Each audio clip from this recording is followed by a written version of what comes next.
The rope cut into her wrists long before the iron did.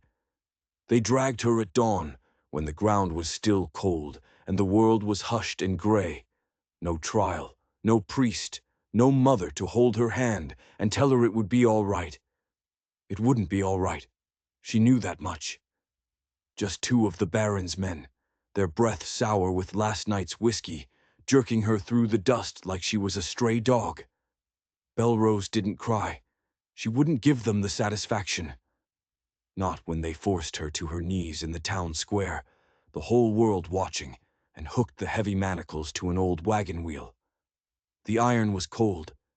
It bit into her skin, a promise of what was to come.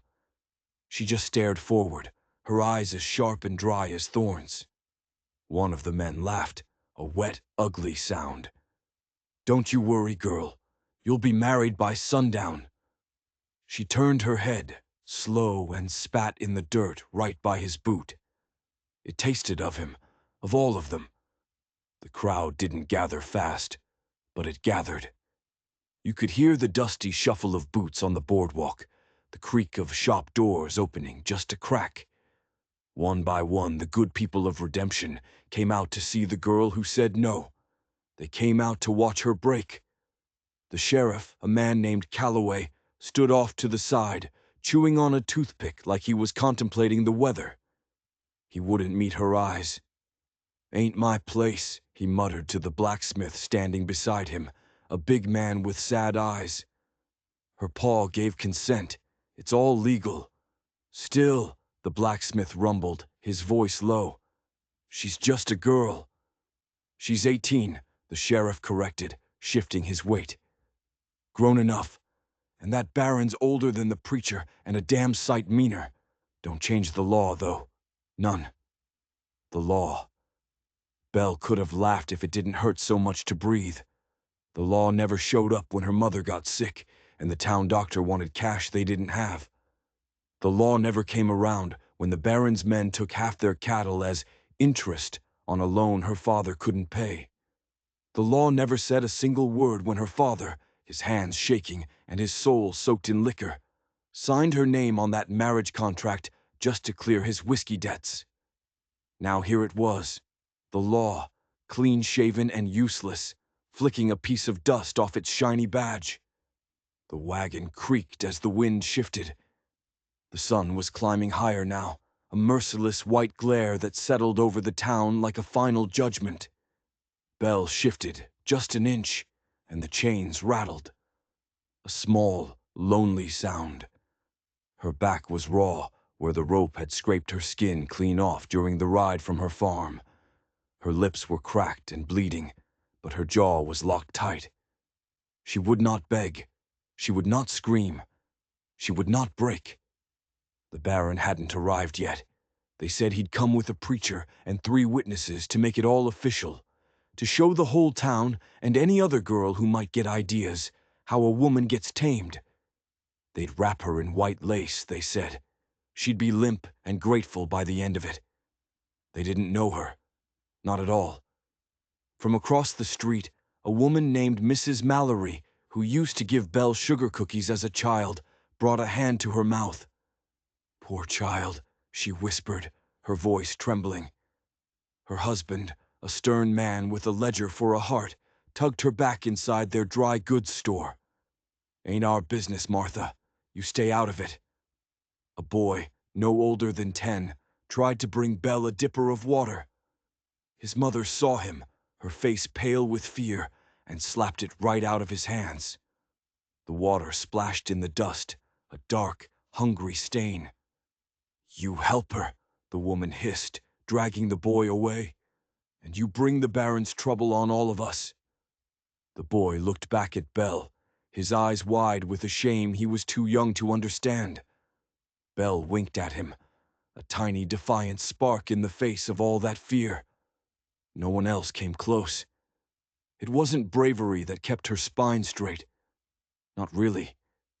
It was rage. A cold, pulsing heat that filled the hollowed-out space where her hope used to live. She thought of her mother, how she might have sung softly, how she might have rubbed Belle's bruised hands and whispered prayers to a god that never seemed to be listening.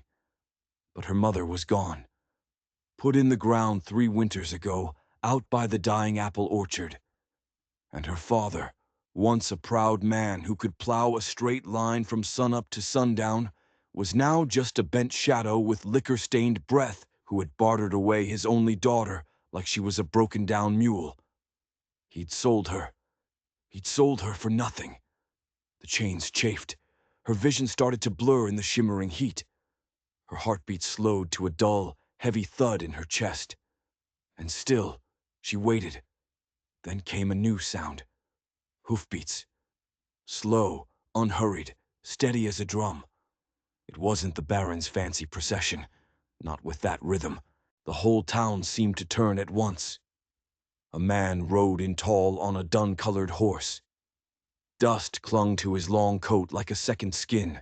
His hat was pulled low, shadowing his face, hiding him from the world. He dismounted without a single wasted motion, tying his horse to a rail outside the general store as if it were just another Tuesday. Belle watched him, her eyes narrowed to slits. He didn't look at her, not once. He walked right inside the store. The bell over the door chimed. Colt McCrae, someone whispered from the crowd. The name passed through the onlookers like a nervous twitch. Thought he left for good after what happened. Must be passing through, another man said. Heard he lost his last horse to a snake bite, probably looking for a new one. Don't talk to him, a younger man warned his friend. My pa says he don't take kindly to questions, says he's got ghosts. A moment later, Colt exited the store with a small sack of oats in one hand and a steaming tin mug of coffee in the other. He took a slow sip, and then his eyes flicked toward Belle. It wasn't long, it wasn't bold, but it was enough. It was a look that didn't see a criminal or a possession. It just saw her, and it was enough to make her lift her chin that tiny bit higher, enough to keep her from crumpling into the dust. He walked right past the square, like she didn't exist, like the whole ugly spectacle didn't exist. But just as he reached the end of the boardwalk, his step hesitated. Just for a second. He left the steaming mug of coffee behind on an empty bench. A bench she could see. Her throat ached for it, burned for it, but she didn't move. Not yet. Time crawled by, each second a new torment under the relentless sun. The Baron's men finally arrived around midday, riding 2 wide-chested bay horses, grinning like this was a festival held in their honor. They carried a bundle of white lace, a wedding dress. A preacher followed behind them in a buggy, his face as blank and unreadable as a stone. One of the men, a brute with a scarred lip, pointed at Belle and laughed. She'll look real fine in that white, won't she, boys? Belle didn't move. She didn't blink. She was a statue carved from rage. They draped the dress over the wagon's edge, a cruel mockery of something that was supposed to be pure. We'll get her cleaned up for the Baron, the scarred one said. Not too clean, another one snickered. He likes 'em with a little wild left in 'em. The townspeople looked away, suddenly fascinated by their own boots, by the clouds in the sky, by anything other than the girl in chains. Only the sheriff stayed close, his hand twitching once, just once, near the butt of his pistol. But he didn't draw, and in the deep shadows between the saloon and the barber shop, Colt McCrae stood watching. He hadn't left after all. His fingers were tightened around his saddlebag, his knuckles white. He hadn't meant to stay. He hadn't meant to care. But her stillness, that kind of stillness didn't come from being broken. It came from fire. A fire banked low, just waiting for the wind. He remembered another girl, a long time ago, with a fire just like that in her eyes. And he remembered how the world had tried to drown it. He turned, started to walk away. It wasn't his fight. It never was. But then Belle looked up, and her eyes found him in the shadows. She looked right at him. It wasn't a plea. It wasn't a cry for help. She was just looking, like she was counting every single person who turned their back on her, and he was the next one on the list. He hesitated. He took another step away. He had to go. She closed her eyes. A single tear, hot and angry, finally escaped and traced a clean line through the grime on her cheek. The preacher stepped forward, clearing his throat, his book of scripture open in his sweaty hands. The Baron's men grabbed Belle, pulling her roughly to her feet. The chains were still on. One of them held up the white lace dress, ready to force it over her head, to cover her defiance in a shroud of false purity. She flinched, a small, involuntary jerk. And then, crack, the sound of thunder ripped through the dead-still air. But there were no clouds in the sky, a rifle shot. It echoed off the brick walls of the general store, sharp and final. The heavy iron chain between her wrists, the one that had held her to the wagon wheel, snapped in two. The broken links fell into the dirt like a dead promise. There were gasps, shouts. From the edge of the square, where the shadows were deepest, Colt McCrae stood with a rifle leveled at his shoulder. Smoke curled from the barrel. "I'll only say this once," he said, his voice quiet, but carrying across the whole square, as steady and cold as a river stone. "Let her go." The Baron's men froze, their stupid grins wiped clean off their faces. The sheriff didn't move a muscle, just muttered under his breath, "God help us all." And Belle. Belle took one step forward, free. Her hands were bleeding, her dress was torn, but her eyes were blazing. No one touched her. Not while Colt McCrae was aiming down the long iron sights of that rifle, his face set with the look of a man who had already buried too many regrets. But everyone in that square knew something. The Baron wasn't a man who backed down easy. And the chains. The chains were only the beginning. The rifle lowered, but the tension didn't leave Colt McCrae's shoulders. It was like the echo of the shot was still ringing inside him, a sound only he could hear. He didn't speak to the girl, didn't even look at her. He just gave a single, slow, deliberate nod. Then he backed away, melting into the alley between the brick buildings, disappearing into the shadows like a ghost walking back into its own grave. He was gone. Just like that. Belle didn't follow. Not yet. Her hands were trembling now, the adrenaline fading, leaving behind a deep, throbbing pain in her wrists. They were bruised raw and bleeding where the chain links had torn the skin. For a long second, the whole town square held its breath. The world was silent except for the buzzing of flies and the frantic beating of Belle's own heart. Then someone shouted for the sheriff. Another man yelled that they should go after him. By the time the Baron's men got their wits back and turned to find Colt, the alley was empty. He was gone, but Belle wasn't. They left her unchained, but they didn't let her go.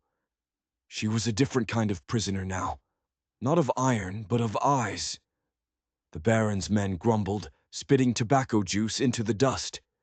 They promised she wouldn't get far. "He's a dead man," one of them growled, looking at the empty alley. "And she'll wish she was," the other added, his gaze locking onto Belle. One of them stayed posted on the porch of the dry goods store, his rifle held loose but ready. Another leaned against a water trough, watching her like a hawk watches a wounded rabbit, waiting for it to make a run for it. The show was over, but the story wasn't. The preacher, seeing there would be no wedding today, had retreated quietly into his buggy and driven away without a word. "The wedding's postponed," the man on the porch muttered to her, his voice full of malice. "Not canceled. You'll wear that dress tomorrow, or you'll wear a whole lot worse." Belle didn't answer. She walked back to the wagon, her legs shaky, and sat on its edge. Her hands lay limp in her lap, the broken iron chain still coiled at her feet like a dead snake. Her eyes didn't scan the rooftops for escape routes. They didn't look for shadows to hide in.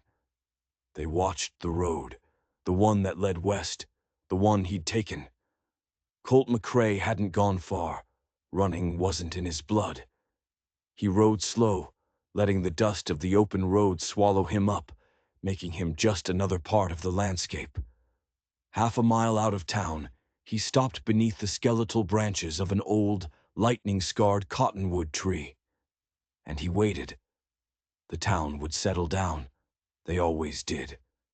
Fear was a fire that could burn hot in their eyes one minute and turn to ice in their hearts the next. He'd seen it 100 times before. He'd seen it when his own wife, Ilara, was taken in a raid. The whole valley had whispered their sympathies. They'd brought pies and offered prayers. But no one rode with him to get her back. Not a single one. He buried her alone, under a sky that didn't seem to care. No one in that town even remembered her name now. But Colt did. He remembered everything. Especially what it felt like to be left to suffer while good men stood by and did nothing. He unsaddled his horse, letting it graze in a patch of shade. He stood with his hands on his hips, staring back at the smudge of dust that was the town of redemption, as if the horizon itself might offer him some kind of answer. He hadn't meant to get involved. He was just passing through. Came for a new horse, maybe a hot cup of coffee. Certainly not for a girl with a wildfire behind her eyes and scars still too fresh to have healed. But something in her stillness had spoken to him. Not with words, but with a language he understood better than any other. Defiance. The way she didn't plead, didn't weep. It was like she'd rather burn to ash than bow her head. He admired that. Hell, he understood it. It was the same fire that had kept him going all these years. He poured some water from his canteen into a tin bowl and watched his horse drink, the sound loud in the silence. His own throat was a desert, but he didn't touch the rest. He was listening now, listening to the wind for the sound of riders, listening to the stillness for any sign of movement, waiting for something to tell him what in the hell he was supposed to do next. Back in town, Belle was a prisoner in a cage without bars. Eyes followed her every move. Whispers slithered through the dusty air like snakes. No one dared to help her now. By interfering, Colt McCrae had marked himself as an outlaw, and by accepting his help, she had marked herself too. She'd brought trouble to redemption. That's what they'd say. Not the Baron, not the father who sold her like a sack of grain. Her, the girl who said no. She hadn't expected a rescue. She certainly hadn't expected it from a stranger whose eyes held the same kind of ghosts as her own. And yet, when that rifle had cracked the sky open and her chains had dropped away, some part of her, a part she thought was long dead, had exhaled like it was remembering how to breathe. But what now?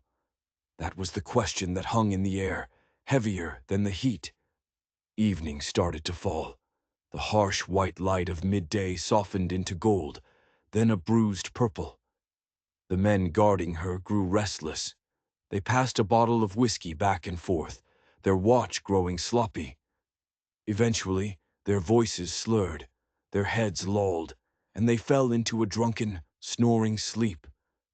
Belle didn't sleep.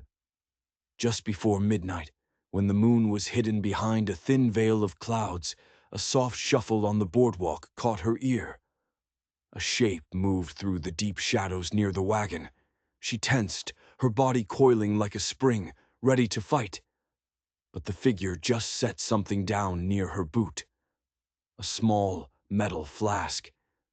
And then, as quickly as it had appeared, it vanished back into the darkness. She waited. Her heart hammered against her ribs. She picked up the flask, uncorked it, and sniffed. Not whiskey. Water. Clean and cool. Her throat burned as she took the first sip. It was the kindest thing anyone had done for her in years. 100 yards out, hidden in the darkness, Colt watched the girl drink. He didn't know her name. He didn't need to. The way she held herself, the way she hadn't broken, that told him everything. A voice in his head, the practical part of him that had kept him alive this long, told him to ride on. Leave before dawn. Forget you ever saw her. Forget the whole damn thing. But the wind wouldn't stop whispering her name. And it was a name he didn't even know. Not tonight. Tonight, he wouldn't ride on. At the first hint of sunrise, when the sky was a pale, washed-out gray, Belle stood up. Her legs were weak, her muscles stiff from sitting for so long. But she walked, slow and measured. She walked toward the edge of town, toward the western road. She carried nothing. She wore nothing but the same torn dress and boots that were scuffed to hell. The Baron's men didn't see her leave. They were still lost in their drunken dreams, their snores rattling the windows of the general store. And when the sun finally rose, spilling clean and bright over the horizon, Colt was already there, waiting. She didn't flinch when he stepped out from behind a cluster of rocks. She just stopped. "You're early," he said. His voice was rough, like gravel. "You left your mug," she answered, her own voice hoarse from disuse. She held out the tin mug he'd left on the bench. She'd washed it clean with some of the water from the flask. He took it. He didn't smile, but he nodded. An acknowledgement. A thank you. They didn't say anything else. There was nothing to say. Not yet. They just walked together, side by side, toward the steep bluff trail that led out of the valley. He didn't ask her why she came. She didn't ask where they were going. But there was a quiet understanding that passed between them, thin as smoke but strong as steel. Colt led the way, letting his horse trail behind him, its reins held loose in his hand. Belle kept pace. He noticed she had a slight limp, favoring her left leg, but he said nothing. He knew she wouldn't want pity. She'd had enough of that to last a lifetime. By noon, the sun was high and hot again. They reached a ridge that overlooked a dried-up riverbed, a landscape of scrub brush and sun-bleached rock. It was a place of sand and silence. "We'll camp here," he said, his first words in hours. She didn't argue. She just sat. He built a small, smokeless fire from dry sticks. As he worked, she finally spoke more than a single sentence. "You don't know me." It wasn't a question. It was a statement, a warning. "No," he agreed, not looking up from the fire. "I could be trouble." He finally looked at her then. A ghost of a smile touched his lips. "You are. Then why help me?" He poked the fire with a stick, watching the embers flare. He seemed to be avoiding her gaze again. "Sometimes you see a thing that ain't right," he said, his voice quiet. "And if you walk away from it, it follows you." She didn't respond right away. The fire crackled. A lone hawk circled high overhead, a dark speck against an endless blue sky. Then she said, "My name's Belle." He finally looked at her, really looked at her. Not at the torn dress or the bruised wrists, but at her. "Colt," he said. She smiled. It was just a flicker, a brief spark of light in the darkness of her face. But it was there, and it stayed. But that small moment of peace was a lie. Because as they spoke, a rider was leaving the town of Redemption. Not one of the Baron's usual thugs. This man rode with a purpose. He rode for the sheriff's office. The sheriff wasn't just a coward. He was compromised. The Baron owned him, body and soul. The rider delivered a simple message. The girl had escaped with the stranger. The Baron wanted them found. He wanted them brought back. And he wanted the stranger, Colt McCrae, dead. But the sheriff did something unexpected. He sent 2 riders, one to the Baron's sprawling ranch to deliver the news, and another one, under the cover of darkness, riding hard for Santa Fe. He was sending a message of his own, a secret plea for help to the only people in the territory who might be able to stand against the Baron, the U.S. Marshals. The game had changed. It wasn't just about a runaway girl anymore. It was about the law, the real law. And it was coming. But the law was slow, and the Baron was fast. Later that night, as the stars blinked to life in the vast, black sky above the canyon walls, Belle lay curled beneath a rough horse blanket. The fire had dwindled to a bed of glowing embers. Her head was turned toward the dying coals, but she wasn't sleeping. Colt sat nearby, his back against a rock, his rifle resting across his knees. He was a sentinel in the darkness. "They'll come for us," she whispered into the night. "I know," he said. "You could still leave," she offered. "Ride on. No one would blame you." He shook his head, a dark shape against the stone. "I don't run." She let out a long, slow breath. "Then I guess I won't either."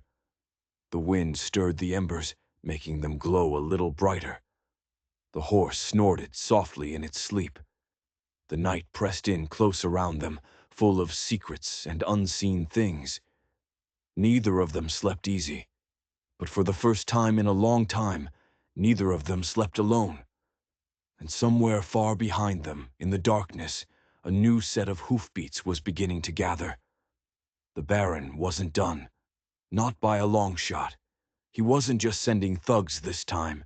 He was sending a professional. A man known only as Shaw. A man who never failed to bring back what he was sent for. Dead or alive. The fire had burned down to its last breath when Colt woke. It wasn't a noise that woke him. No owl's cry, no snapping branch. It was a feeling, a deep, primal stirring in the dark that made the hairs on his arms stand on end. The air had gone cold and still. He sat up slowly, the rifle already in his hand, feeling as natural there as another limb. Across the dying fire, Belle was asleep, curled beneath the blanket like an unanswered question. Her chest rose and fell in a steady rhythm. Her hair, unbrushed and wild, was stuck to her cheek with sweat. She looked like a girl who had been hunted, not a woman who had been tamed. Colt stood, silent as a shadow, and listened. The canyon held its breath, and then he heard it. Faint, far off. The clink of a horseshoe on stone, a sound almost swallowed by the vast, empty dark. Not one horse, several riders. They were trying to be quiet, but the desert has a way of carrying sound. He moved across the small camp and touched Belle's shoulder. Her eyes snapped open. Instantly. Sharp as flint. There was no confusion, no sleepy haze, just pure, undiluted readiness. "They're coming," she asked. It wasn't a question. "Yeah." She threw the blanket off, swinging her legs around. "How many?" "Can't say yet. More than 2." She stood, tugging her shawl tighter over her torn dress. Colt watched her steady herself. She didn't tremble. She didn't look to him for comfort. She just adjusted her worn-out boots, fastened a loose braid of hair behind her neck, and said, "Let's move." They had planned for this, not with maps or grand speeches, but with the small, unspoken things that had passed between them. A shared glance when he had pointed out a second, hidden trail on their way up the bluff. A silent pause when he handed her his extra canteen, making sure she knew it was hers. The way he kept his rifle close, even when he was drinking coffee. And the way she never, ever asked him if they could just stay. They weren't naive, they were just quiet. Colt broke down the camp with a grim efficiency, his boots crunching softly on the gravel. Belle helped without being asked, her hands, calloused from a life of hard farm labor, moving with a sure purpose. She'd never had a wedding, never wanted one. But in that moment, she moved with the quiet grace of someone marrying herself to fate. When they rode out, the world was moonless. Only the cold, distant light of the stars showed them the path, faint and shivering above the high ridge of the bluff. The canyon below was a pit of black, spilled ink. Colt led them through a series of narrow, winding switchbacks, his senses on high alert, always listening, always scanning the darkness. His horse, a sure-footed dun, knew this kind of treacherous terrain better than any man.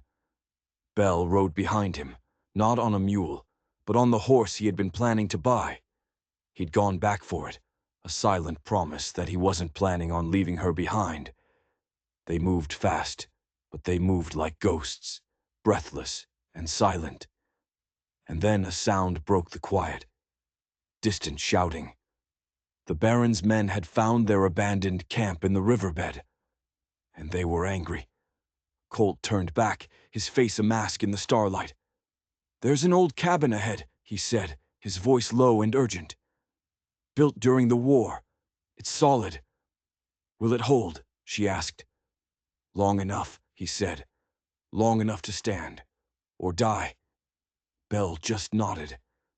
They reached it just as the shouting behind them grew louder, closer. It was a forgotten shack, built right into the stone wall of the canyon. Half of the roof had collapsed, and the door hung crookedly on a single rusted hinge. But its back wall was the cliff face itself. There was no way around, no escape. It was a fortress and a tomb. Colt tethered the horses in the deep shadows of a rock outcropping and handed Belle a revolver. She took it with a sharp nod, her hand steady. She checked the chamber with a practiced flick of her wrist, like someone who had held a gun many times before. He didn't ask where she'd learned. Some things you didn't need to ask. Inside, the air smelled of mold and mice and old, forgotten sorrows. But it was dark, it was dry, it was concealed. They waited. The minutes stretched out, thick and heavy with tension. Belle knelt near the door, peering through a thin crack in the warped wood. Colt crouched behind a rickety, overturned table, his rifle balanced, his breathing slow and even. He didn't tell her to stay down.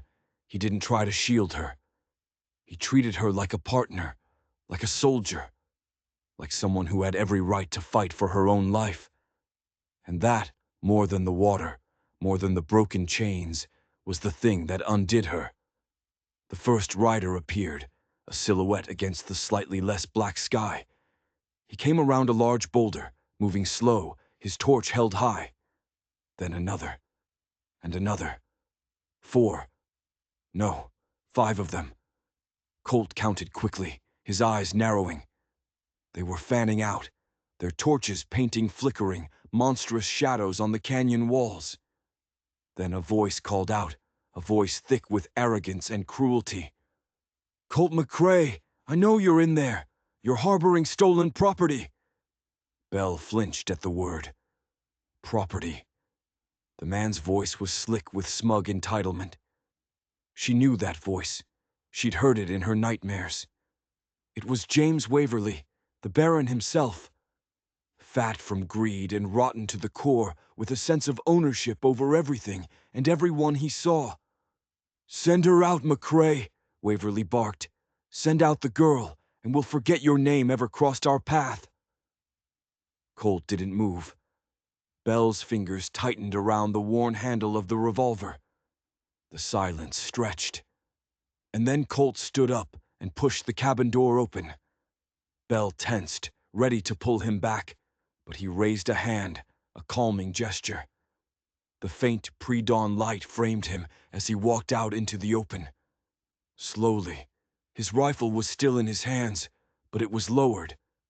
The Baron's men all raised their guns. Colt didn't even blink. "You're trespassing, Waverley," Colt said, his voice calm. "This land don't belong to you."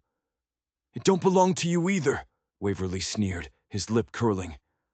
"That girl is mine, by law, by contract." "No," Colt said, his voice dropping, becoming as hard and unyielding as the rock around them.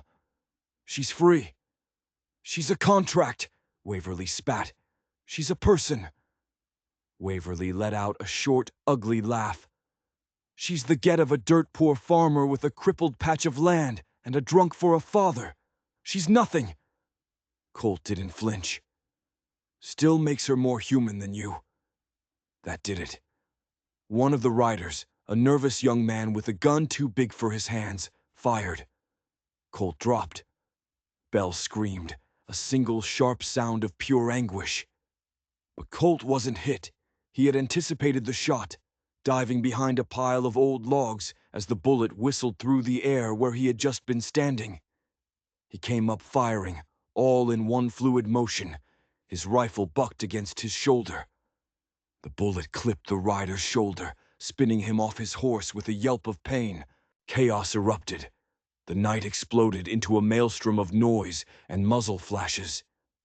Gunfire cracked and echoed through the narrow canyon.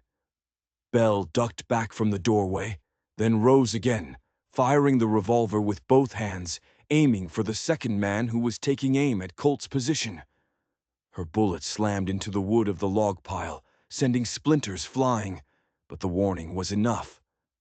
It made the man duck. It gave Colt the opening he needed. He got back to his knees and fired twice more in quick succession. Another man dropped his rifle and scrambled away into the darkness, his nerve broken. Belle moved like fire now. Her eyes were wild, focused, not with panic, but with a cold, clear purpose. She reloaded the revolver with hands that shook, but she didn't pause. She didn't hesitate. Colt shot again. And again. His movements were economical, precise. Every bullet found a home, until only two riders remained. Waverly, who was cowering behind his horse, and a man who stood apart from the others. A tall, grim-faced man who hadn't fired a single shot yet. He just stood there, watching the chaos unfold with a detached, professional calm. "Shaw, still think she's yours, Waverly," Colt shouted over the ringing in his ears. Waverly snarled back, "She'll always be mine." And that's when Belle stepped out of the cabin, out into the open. The revolver was held steady in her hand. "You're wrong," she said, her voice like flint. "I was never yours. The only thing you ever owned was my silence." And then she fired. The bullet didn't hit Waverly. It ripped his expensive hat right off his head. He yelped and fell backward, scrambling away like a frightened crab, bleeding from a graze on his shoulder. The last man, Shaw, didn't even flinch. He simply lowered his rifle, gave a slow, almost respectful nod in Colt's direction, and then turned and rode away into the dark. He was a professional. This wasn't his fight, not for the money Waverly was paying. Silence returned to the canyon. A long, aching silence, broken only by the groans of the wounded. Colt stood up slowly. Belle walked toward him. His shirt was torn at the side, a dark stain of blood spreading from a graze along his ribs. It was blood, but it wasn't fatal. "You all right?" she whispered, her voice trembling now that it was over. He just nodded, and then her legs gave out. She swayed, the strength leaving her all at once. He caught her before she could hit the ground, easing her down to sit beside the dead fire pit. Her whole body was shaking, not from the cold, not from pain, but from the release. The weight of 100 terrible days, 1,000 unshed tears, breaking and washing away all at once. Colt sat beside her, his own breath coming in ragged gasps. The fire was out. The dead men didn't move. The wind was beginning to rise, whispering through the rocks. "I thought you were gone," she whispered, her voice barely audible. "When they fired, I thought—" He reached out and touched her hand. His fingers were rough and calloused, but his touch was gentle. "You didn't run." She managed a weak, watery smile. "Neither did you." They sat there, in the doorway of that forgotten cabin, until the morning bled pale and gray across the high ridge of the canyon. No vows were spoken. No grand declarations were made. There was just the shared silence, the faint, acrid scent of gunpowder clinging to the air, and the first, tentative taste of freedom. But something was wrong. Shaw, the professional.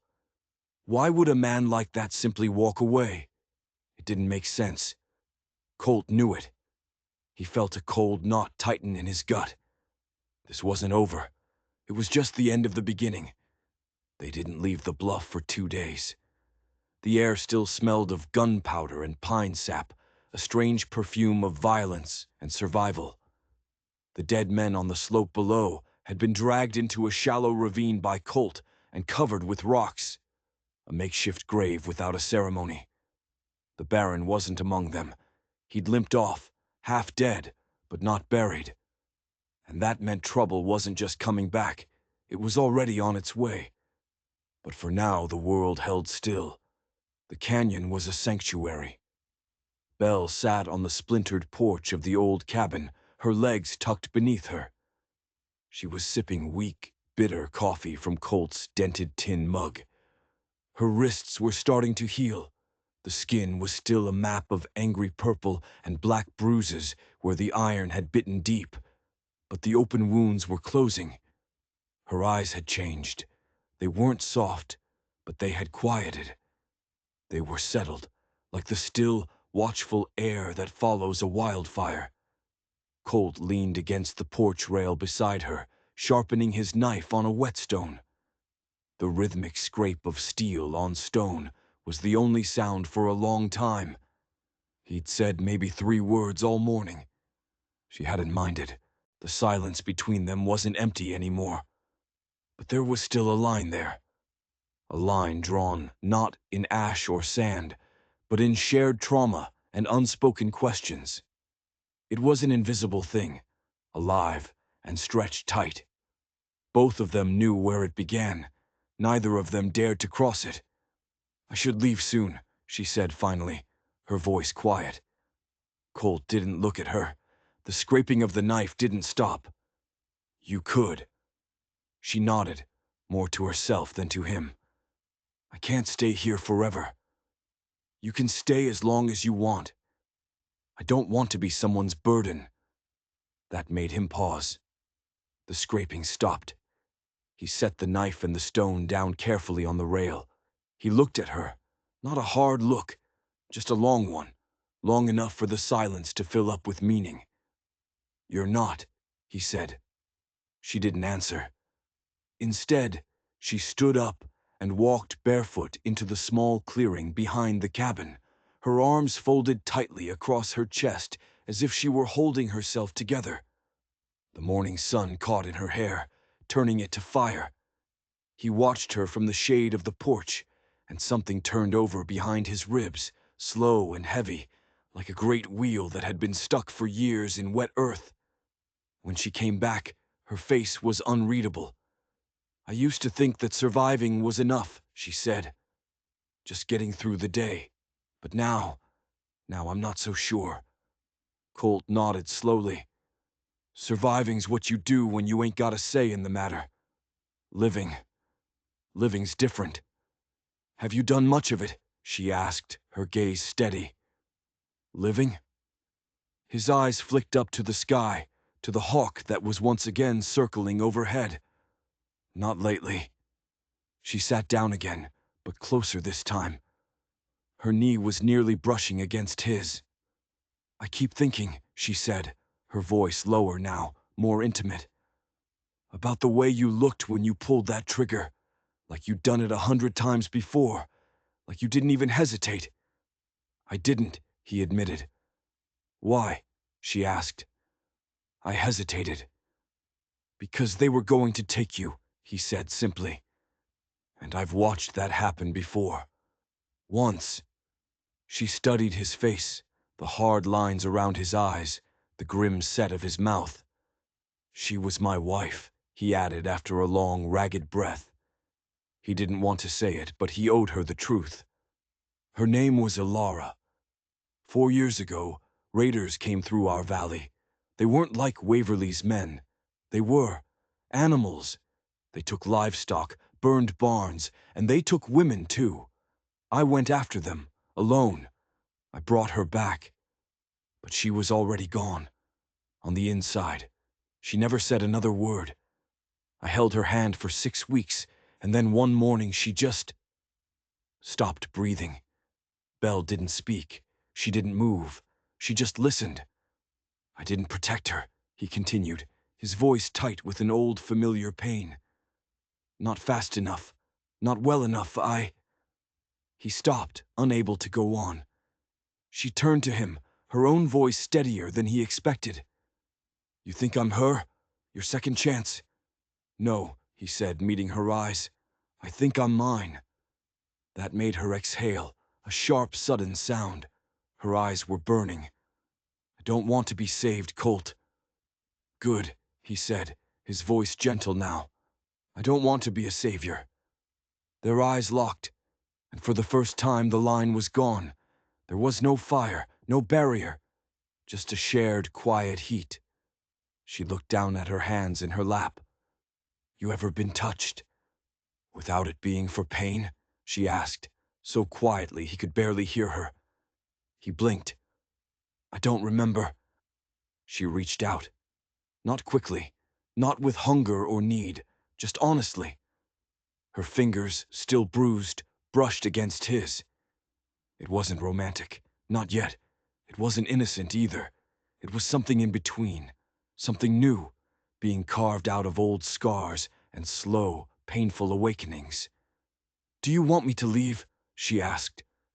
No, she nodded. Then don't you dare make me run. I wouldn't, he promised. A bird called out from the trees above them. The sun lifted higher, burning away the last of the night's shadows. They spent that afternoon patching the cabin's roof together.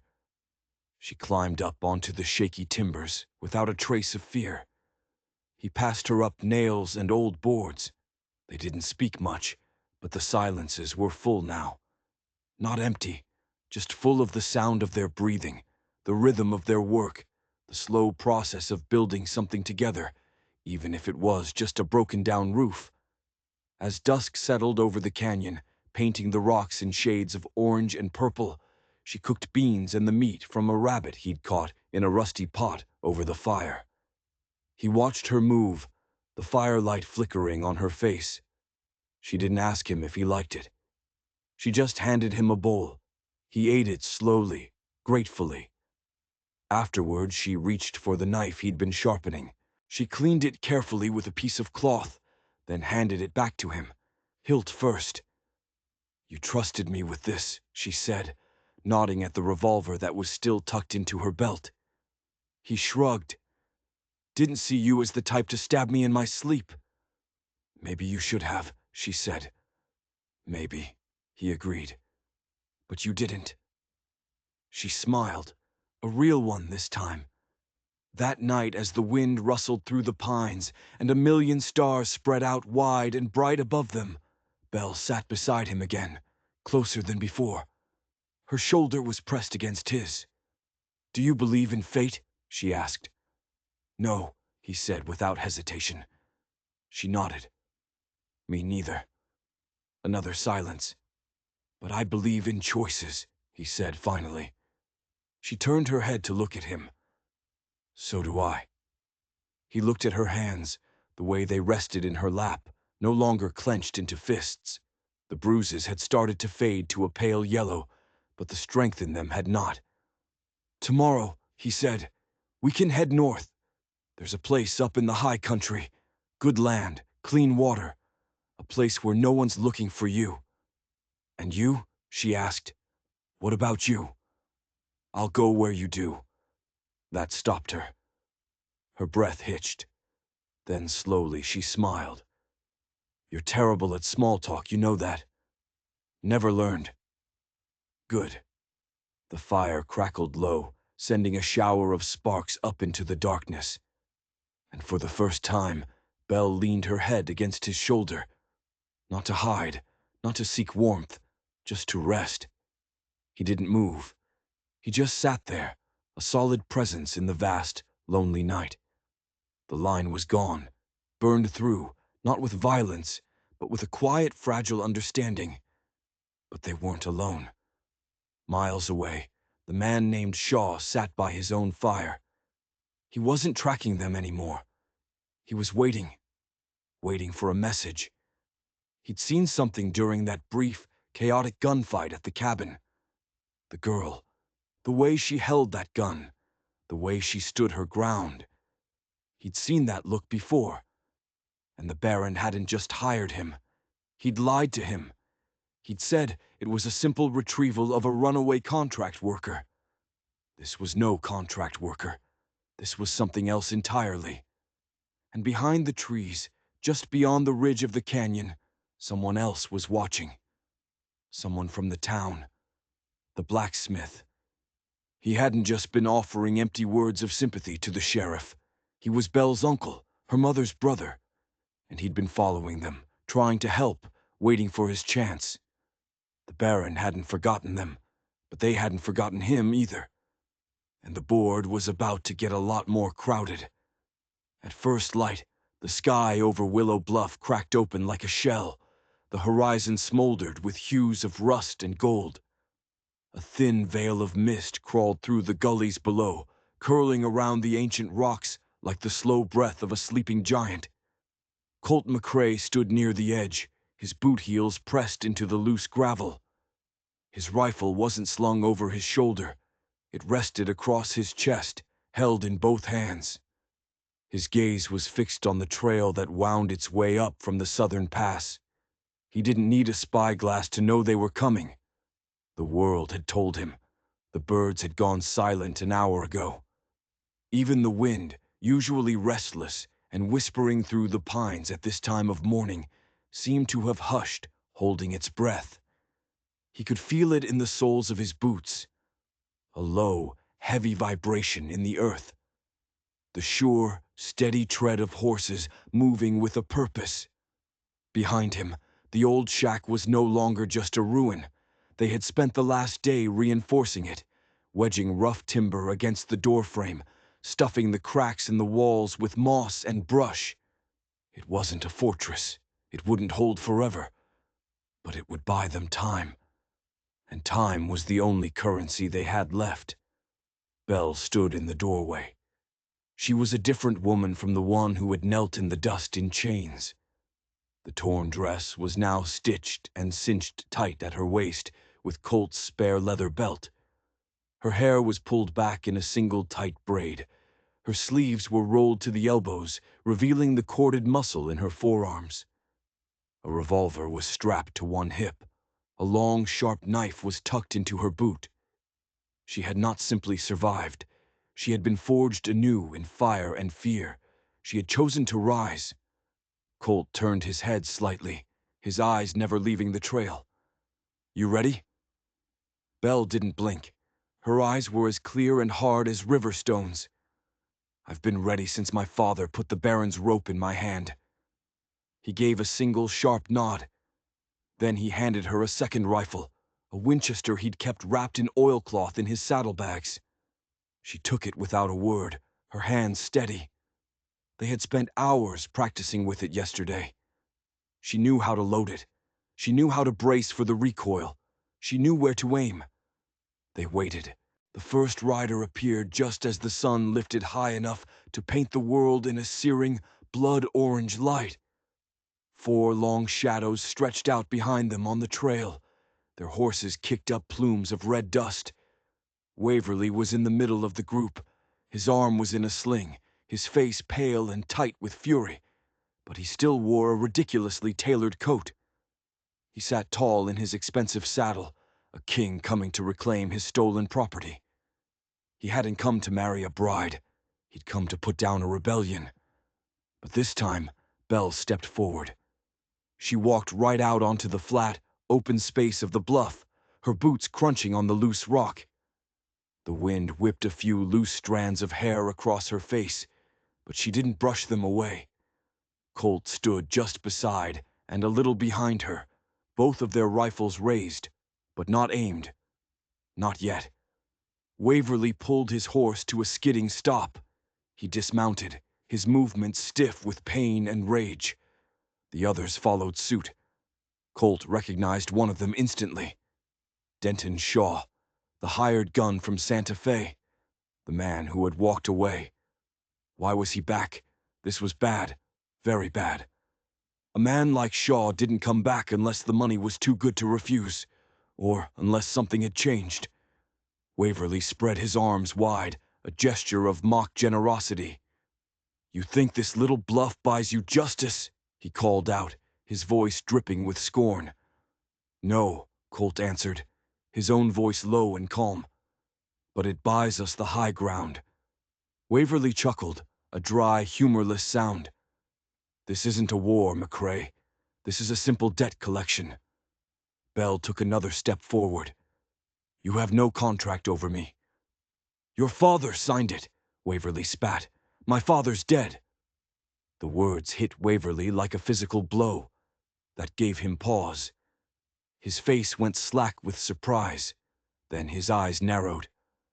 "Then the debt passes to his estate. To you. You are his estate. I am not a piece of livestock to be bought and sold." "You are a girl who was spoken for," Waverly roared, his composure finally cracking. "And I always collect what is mine." Colt's voice cut in then, sharp and clear as breaking glass. "Not today." Waverly's grin turned into a bitter, ugly sneer. "You think she's yours now, is that it? You think saving her earns you the right to her?" And then Bell laughed. It wasn't a soft sound. It wasn't amused. It was a short, sharp, bitter breath of defiance. "He didn't take me," she said, her voice ringing out across the bluff. "He stood beside me. That's the part you'll never, ever understand." Waverly's eyes narrowed into hateful slits. "Last chance, Waverly," Colt said. "Turn around, right away." Denton Shaw slowly raised his rifle. "And what if we don't?" Colt took a half step to the left, putting himself slightly in front of Bell. "Then we see who walks away." Silence. The world seemed to stop. Crack. The first gunshot split the morning wide open. But it didn't come from Colt's rifle, or from Shaw's. It came from Bell. She fired first. Denton's shoulder spun back as the bullet slammed into him, his rifle clattering to the rocks. Another of Waverly's riders dropped to one knee, clutching his thigh, blood already soaking through his pants. Colt moved quick.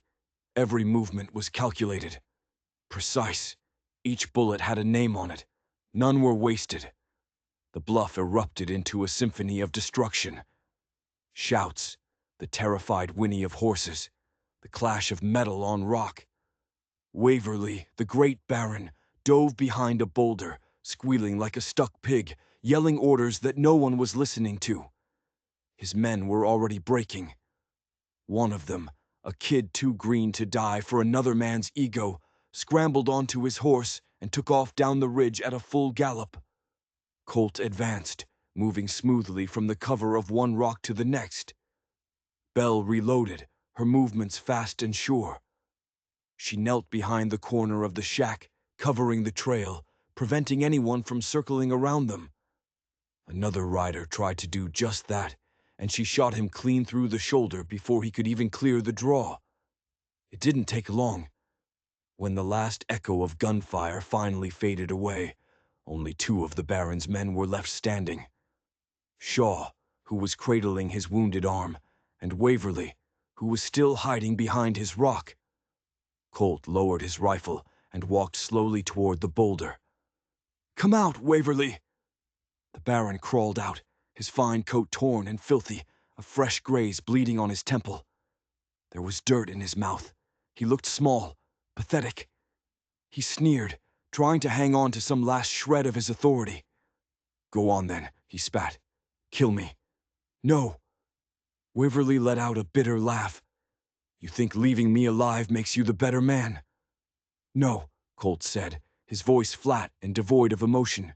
"It makes you the story." Waverly blinked, confused. Colt stepped back. "When word of this gets out, when the whole territory hears that James Waverly rode 5 men into a bluff and got his tail handed to him by a washed-up rancher and a girl in scuffed-up boots, folks will stop fearing you, and that's worse than dying, isn't it? You'll be smaller after this, and you'll stay that way." Waverly cursed him, staggering to his feet. Bell stepped forward then, her eyes hard as diamonds. Don't you ever come near me again. I'll ruin you, he shrieked, his voice cracking. I'll burn your name from every ledger in this territory. You already did, she said quietly. And I lived. She handed Colt her rifle, and without another glance at the broken man in the dust, she turned her back on him. That, more than any bullet, was the final blow. It was the end. He didn't follow. By noon, the dust of their fight had blown away on the wind. Waverly had limped off with Shaw and the other wounded men in tow. He was no longer a threat. He was just noise in the distance. Colt and Bell stood side by side at the edge of the bluff, watching the horizon as if they could see their future written there. I expected more blood, she said quietly. Same. You think he'll be back? Colt shook his head. Men like him aren't built for failure. He'll bury this, pretend it never happened. She was quiet for a long moment. I want to bury it too, she said. All of it. Where do we start? With a name, she said. My own name. Not my father's. Not his. Mine. Colt waited. I was born Belrose Carter, she said. But I think, from now on, I'll just be Belrose. He nodded, tasting the name. Belrose, he said, slow and quiet, like it was a prayer. She turned to him, and something soft had finally come into her face. Something tired, but real. You're not what I thought you were, Colt McCrae. No? I thought men like you only existed in stories. He allowed himself a small, rare smile. Same goes for women like you. She laughed, a real, genuine laugh that seemed to chase the last of the shadows from her eyes. After a beat, she asked, What happens now? He looked out at the wild, untamed stretch of land that rolled away from them, toward the distant mountains, toward somewhere better. Now, he said, we make something new, and if that doesn't work, we try again. She nodded. I can live with that. They didn't kiss. The words were still too new, the wounds too fresh. There was no need for it yet. But when they turned away from the bluff and walked back down the path toward the horses, their shoulders brushed against each other. And this time, they stayed that way. The fire line was behind them, cooled to ashes. Ahead of them, whatever came next, it was something they would choose together.